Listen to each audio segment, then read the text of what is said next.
Yes, I'm a nutritionist that has chocolate, that has ice cream, that has cake. Surprise. I'm always trying to tell people, like, that's totally fine. This is Charlotte. Hey there, I'm Charlotte Mei from Singapore. Charlotte Mei. Charlotte Mei. Nutritionist. Nutritionist and presenter from Singapore. Nutritionist and presenter. How many plant foods do you think you eat in a week? 5. No, come on.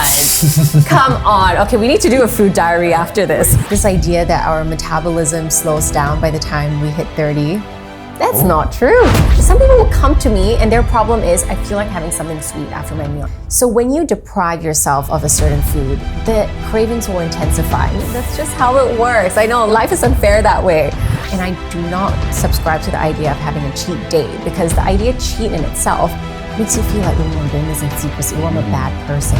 Yeah, and is there like a kind of a split? There is. Tell us. Very simple. Don't hide anything. I'm not, look, open book. But then there's a challenge. Are you ready?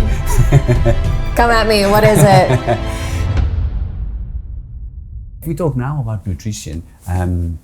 So is there any lie that the media is telling us that we should be aware of? Oh my gosh, where do you want me to start?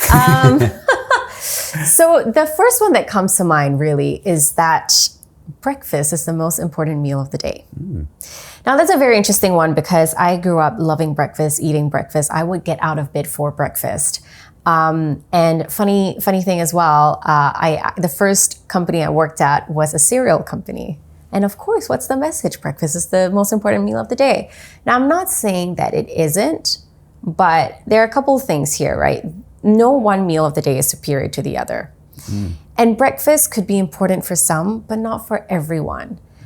And so I too have a podcast channel. And last year, one of the topics I was investigating was intermittent fasting.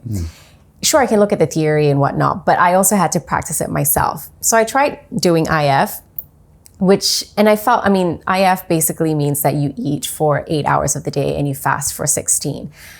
And so I had to choose what other 16 hours am I going to fast. And so I thought it's easier to fast in the morning. So I start my first meal at lunch, have dinner, and then, the 16-hour fast begins. And it was heartbreaking to have to make the decision to not eat breakfast, because it's, like I said, it's the favorite meal of the day. But I learned something so incredible about myself. Whenever people say, oh, when I skip breakfast, I feel more energetic, I feel focused, my head is clear. And to me, I'm like, okay, sure. I don't know, what that feels like, because I haven't really tried it. But my own experience was that so I have a pretty acidic gut. I'm also someone, I think I told you this earlier, I'm a perfectionist. I like things to be a certain way. So stress manifests there, and it becomes a little acidic. So I do get gastric from time to time and acid reflux. All that went away when I stopped breakfast. I couldn't understand why. Even as a nutritionist, I don't really understand the mechanism behind it. But the fact that I experienced something so positive from stopping breakfast, I felt like I was breaking up with my past self who loved breakfast so much. And then I looked into it and I realized that when I had breakfast, the acidity in my stomach goes up. Now, this is not for everyone. I want to put a very big caveat there. And so I started to realize that breakfast actually isn't great for me. So that is such a good example that it's not a one-size-fits-all approach. And so do not feel bad, or do not feel like you're less healthy of a person if you're not having breakfast, for example. So it always goes back to the basics of listening to what your body needs. I mean, I still love a good breakfast from time to time, but I actually have to stop myself from having it because it doesn't do me any good. So that's one of the myths out there that, it's time to sweep that aside, because it's not necessarily true. Yeah, and I think we are, we grew up with so many, beliefs, people tell you should do that, you should do that. And what you're saying is about, understand what your body needs and follow that. Yeah. I really, really like that. And today, about what's happening in the world, is there any surprising study that you came across regarding nutrition? Yeah, well, so this one isn't so much surprising, but I do feel like it's one that's important to talk about and that I would want, as many people as possible to know about it because it's so easy and effective. And it's the idea of eating 30 plant foods within a week. So if I were just to ask you, just throw me a number, how many different plant foods do you think you eat in a week?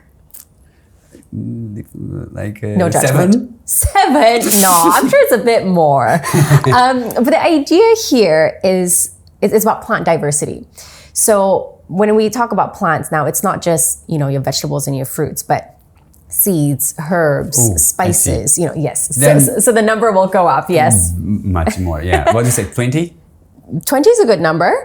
And so there's quite a few studies done around this, and they basically found that when you have a diverse diet, diverse plants, not really diverse anything else, you have a healthier gut because plants contain prebiotics, which basically act as fuel. They act as food for the good bacteria in our gut.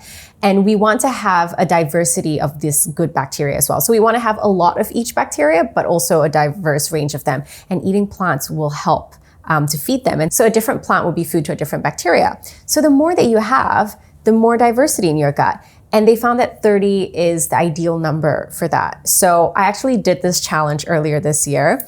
And I counted the number of plant foods that I was having in a week. Now, 30 sounds like a big number, but at the same time, I like my vegetables. I like, my plant foods. So I thought, okay, this is doable. But I was on holiday. And when you're on holiday, you're not cooking your food, you're eating out. But surprisingly, I attained 37.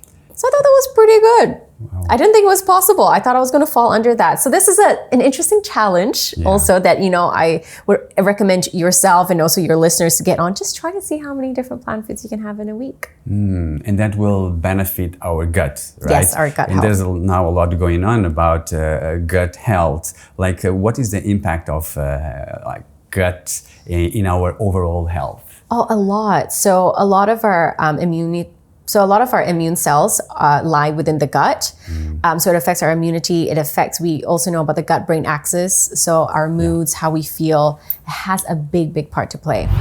If you have been getting value from our videos, don't forget to subscribe so we can give you even better content and you stay updated with new episodes. So hit that subscribe button and I will bring you even better show. Let's go back to the conversation now. I see. Yeah. And is there something that frustrates you about what's happening today around food or around the food industry? Well, you ask me so many questions to which I have so many answers. It's so hard to just pick one. It's this idea of, I guess 2 things. So the obsession over food, over health, over weight. And the second thing is this idea that there's a silver bullet, now you scroll TikTok, just give me 5 minutes and I'll find you 10 different diet hacks that people are sharing. And these sound very exciting. They sound that they're gonna work. But the thing is, nutrition is extremely boring. It boils down to the same principles. But I will promise you that they work. But it's these silver bullets, these, diet fads, those are the ones that do not work. Maybe they work in the interim and that's why you get that sugar hit. It's exciting, but they're not sustainable in the long run. Yeah. If they were, I wouldn't have a job now. Everyone would have their problem solved, right? So that's the part that I do have a bone to pick with, especially in this age of social media where everyone is so believable, but who's the real truthful one? So always go back to the science, always go back to where this piece of information came from. Because I look at these videos and sometimes I get so excited. Ooh, is this the one that's gonna work this time? But there's really no silver bullet when it comes to nutrition. And why do you think that is happening? Why people have those beliefs? I think we want something that works. We want something that's quick, that's easy, that's efficient. Especially here in Singapore, we want everything to be fast, efficient. But when it comes to health, when it comes to nutrition, it's really the long game.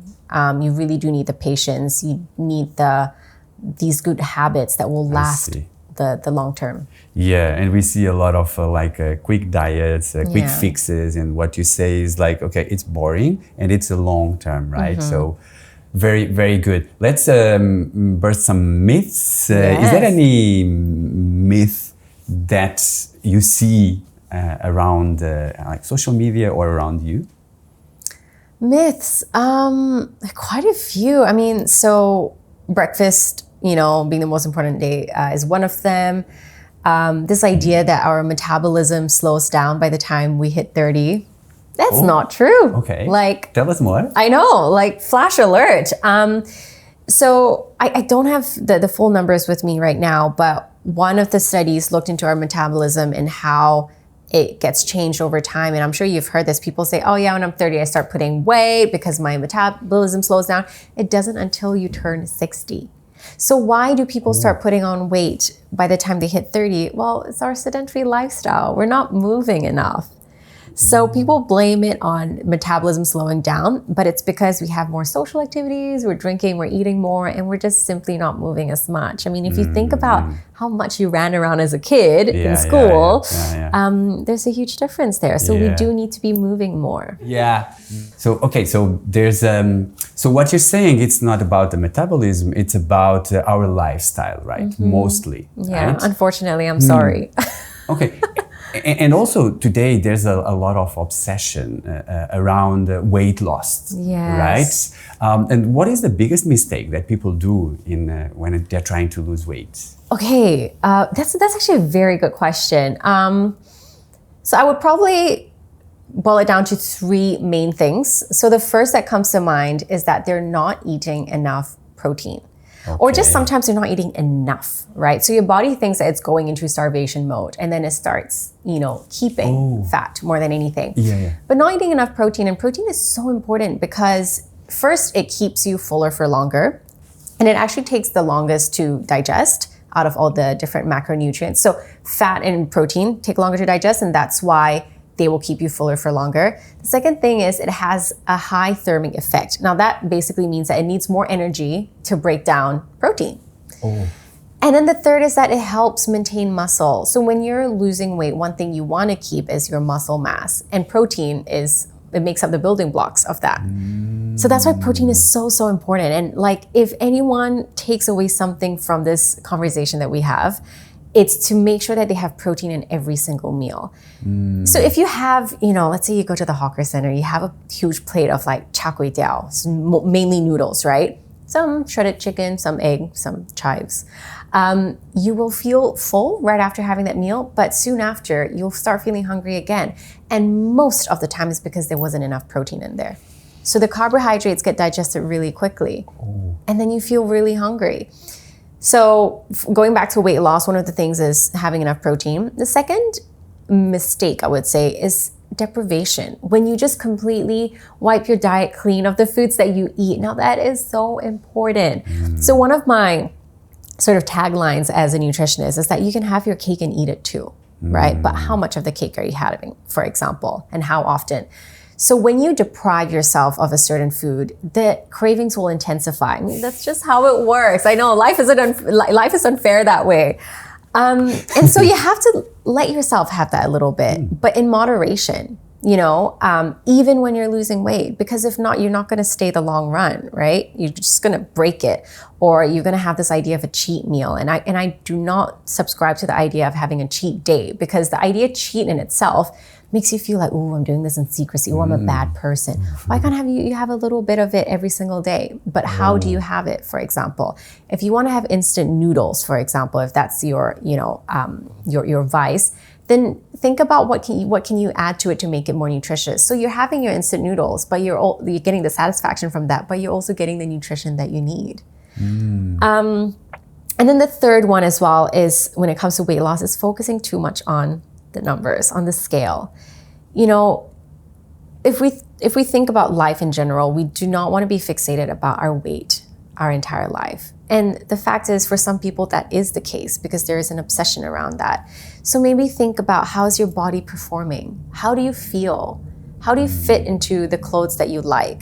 So not being fixated too much on a number. Also because if you're someone that's building muscle, the number is going to go up. So how do you know if it's fat or if it's muscle? So there's these little things to think about. So then what is a better question that people can ask themselves that is more empowering for them? Yeah, that's a good one. How do I feel? How is my body functioning? When I get up, first thing in the morning, how do my knees feel? Do I feel strong? How am I when I walk up the stairs? How do you feel in terms of your self-esteem overall? So things like that, and not to be fixated on how you look. Yeah. And then when you're eating, a good question that I encourage people to ask themselves isn't so much about, I shouldn't be eating this. This is not good for me. But think about what can you add to your plate to make it more nutritious. If you're someone I love a good laksa, but laksa is usually missing in vegetables. So I will let myself to have my laksa and eat it too, but what can I add to it? So I add, more quail eggs for protein. I get a side of vegetables. Then I feel more satisfied as well. So I'm having what I want, but I'm also making sure I'm filling in all the blanks.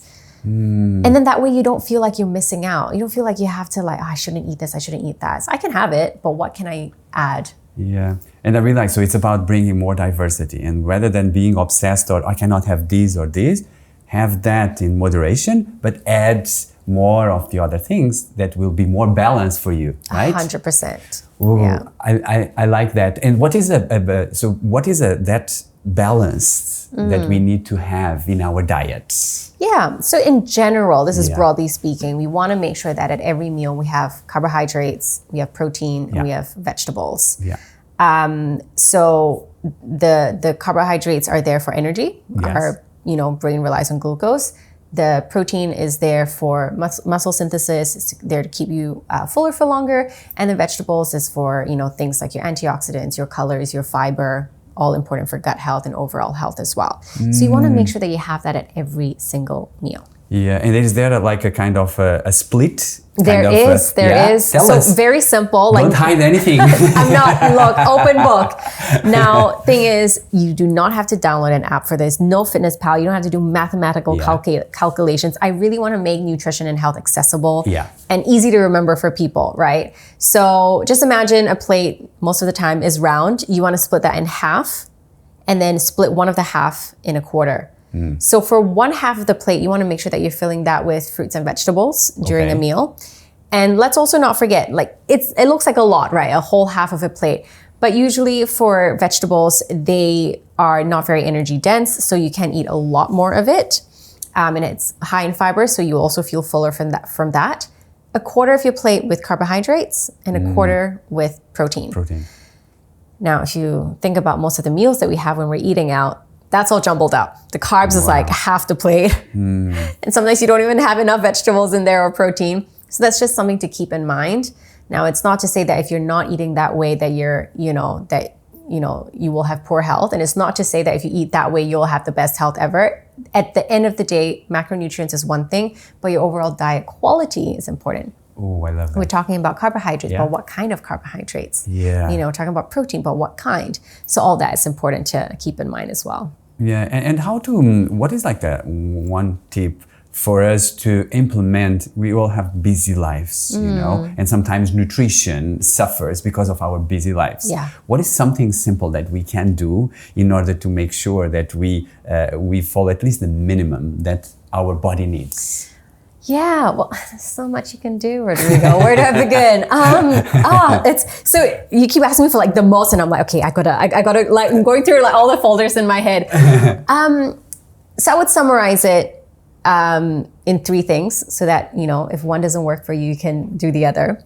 So I mentioned this earlier, making sure that you have protein in every meal. That's one very easy, very doable thing. The second is to split your plate. Make sure that you have carbs, protein, vegetables at each meal. And the third, if you're someone that's visual, try to focus on having at least 3 colors every single meal. Now, when I say colors, it's natural food colors, not Skittles, for example.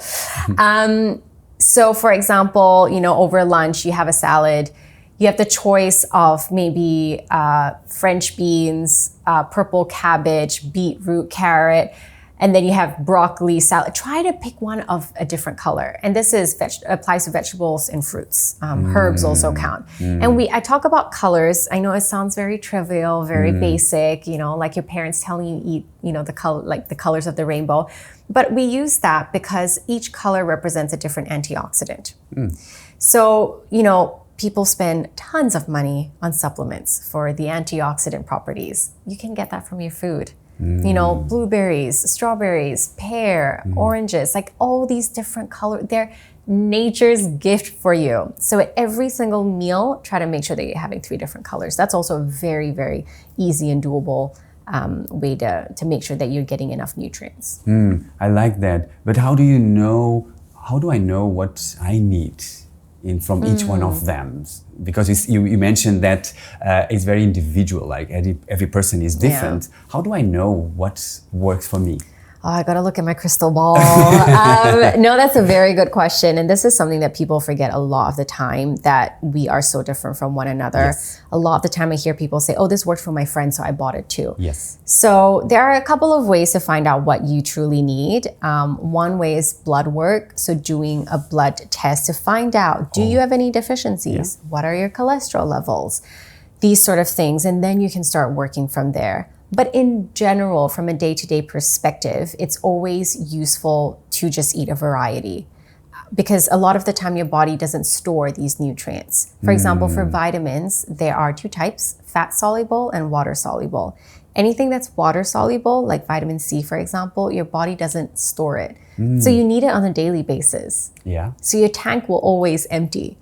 Whereas fat-soluble vitamins, so vitamin A, vitamin D, for example, your body stores them. So your blood work will tell you if you're having enough stores and if you're deficient. So general principle, eat a variety, but also try, at least once a year for all healthy adults to take a blood test. And you mentioned about also supplements. So how do I need supplements or not? Yeah, it's a very tough question to answer. Good, I'm doing my job, asking you the tough questions. The simple answer is no, if you're eating a very balanced diet. For anyone that's living in a country like Singapore, where you have, exposure to so many different types of foods, you shouldn't, and you're healthy, you shouldn't be needing supplements. A supplement is to supplement something, right? So if you do not need it, don't spend your money, don't waste your money on it. For fish oils, eat fish. For vitamins, eat fruits and vegetables that have it. People that need supplementation would be, high performance athletes, for example, or people with, a disorder in their body that doesn't allow them to absorb well, that sort of a thing. That's why it's so important to understand the context of your body. Yeah. And, the thing about supplements is sometimes it serves as this, health blanket. And it means that you are not relying on healthy habits from a day-to-day basis. And you're just saying, oh, I've got my supplements anyway. But you want to build those healthy habits, and you want to also rely on natural foods. And what I like is about what you mentioned, is about being more intentional about the kind of food that you bring, that diversity, so that we are able to get all the nutrients that our body needs. Absolutely. But then there's a challenge. Yes. Are you ready? Come at me. What is it? No, the challenge is there's so much information on social media. So much information, so many courses, so many non-science based, advices. Help us how to navigate that and how to take the best decision of what works for us. Look, I'm still learning. What I can share is, most of the time, if it sounds too good to be true, most of the time, it's too good to be true, I like that. And I am someone, I always go back to the science, because that is, that's my formation. That's my bedrock. And if there's no scientific evidence behind it, then it's really hard to believe it. But also, if we look into science, and not just because the research is done on it doesn't mean that it's true. Yeah. Where Where did the funding come from? Who is funding it? Are there any conflicts of interest behind it. So to do your research, one video is not going to tell it all. And if it sounds boring, maybe it's likely to be true. Yeah. Not fair to say that as a blanket statement, but to be very careful about where you get your information from. It's tough on social media nowadays, really. Yeah, but I also like about like using the common sense. If it's too good to be true, so then question. Yeah. And then whenever you are into some method or just go into the base of where does it come from? Where's the science? What studies, right? Before taking a decision. Absolutely. And also, if it's safe enough, be your own scientist. Yeah. Try it out. Like me trying out intermittent fasting. It's one thing to read the theory, but also trying it out, because we're all different. You may experience something different. But of course, don't do that for every experiment. If it's safe enough, then try it out. Nothing to, harm your state of health. Yeah, and how do you do yourself in order to explore and understand what works? How do you feel? How do you know that it works? Yeah, that's a good one.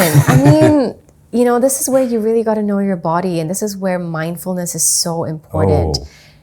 I feel, so as an example, I feel that nowadays a lot of people do not understand their hunger cues.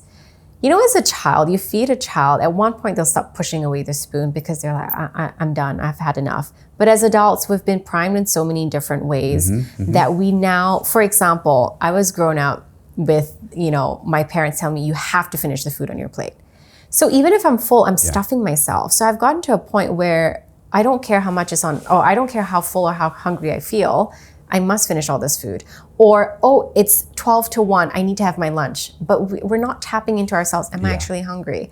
Or if it's 3 p.m. and you feel hungry, you tell yourself, I shouldn't be eating, it's 3 p.m. But your body is asking for it. So to be more in tune with yourself, and with this, it takes slowing down, it takes, mindfulness practices. I know everyone's talking about this now, but we're talking about it for a reason. It's so important.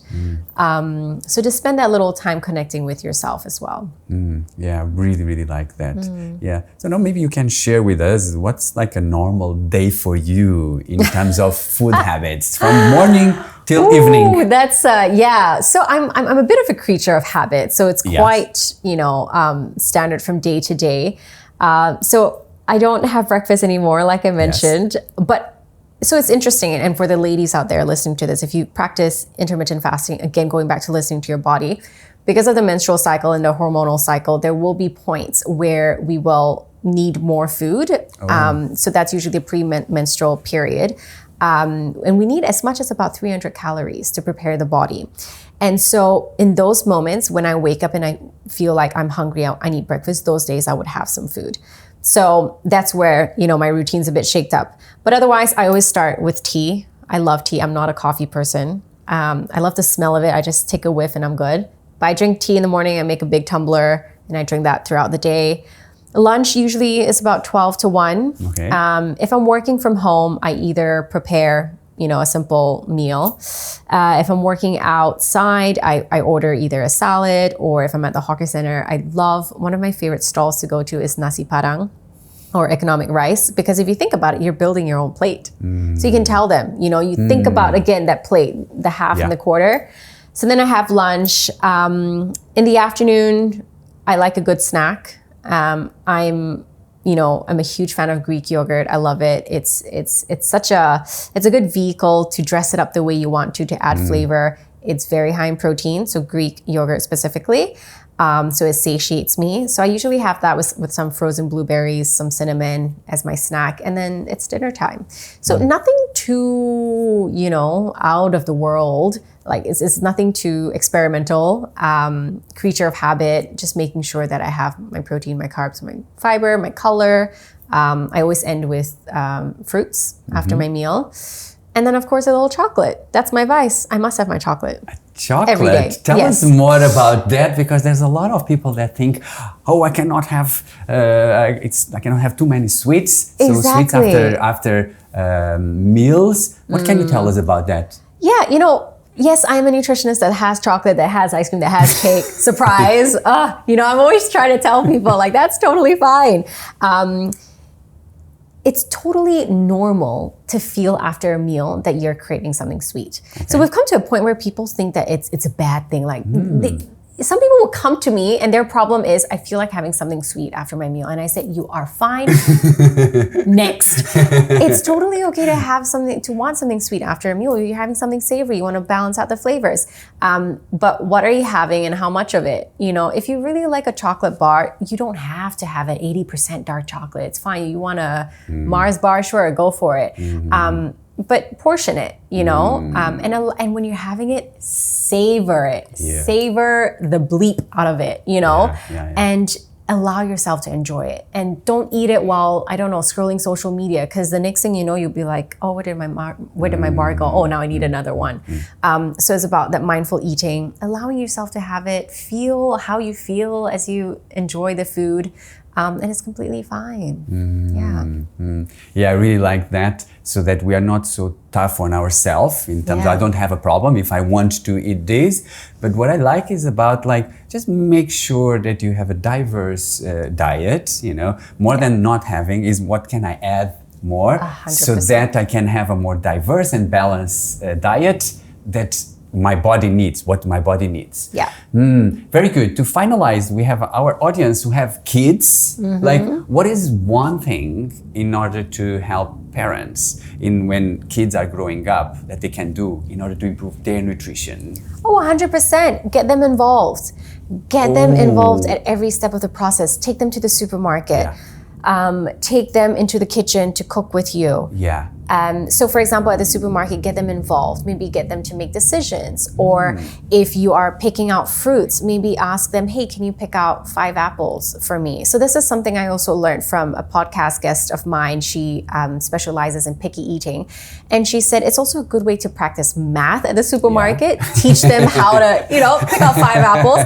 Teach them how to pick, good food, like, softness and hardness. You get to exercise their hands a little bit, get them to make decisions. Do you want this, this cereal or that cereal? And then at home, get them to stir the pot, get them involved. There are studies that prove that this, helps a child get more involved in the food, that they're more open to different types of foods as well. And it's clear eating more fruits and vegetables, the nutrients and the antioxidants and the nutrients, the vitamins, the antioxidants in there are beneficial for overall health. And exposing kids to the cooking process, the shopping process, will get them more open to eating these foods as well. Wow. So just involvement. So good, love it. And they're your little helper, so why not? Yeah. It also can become a bit of an exploration in the interaction with parents. Building a relationship. And building a relationship. Wow, so good. I loved our conversation. Oh, I'm glad. And now I just want you to tell our audience, what is the one thing that they need to take from this conversation? There's so many, but one thing, focus on what you can add to your plate rather than what to take away from it. Wow. That was a big takeaway from me. Yeah. I love it. Awesome. Thank you for coming. Thank you, Rodrigo. I really enjoyed it. Yeah, me too. And keep with your mission to help people to have better nutrition. I will. And thank you so much for, letting me share some of this information on your space too.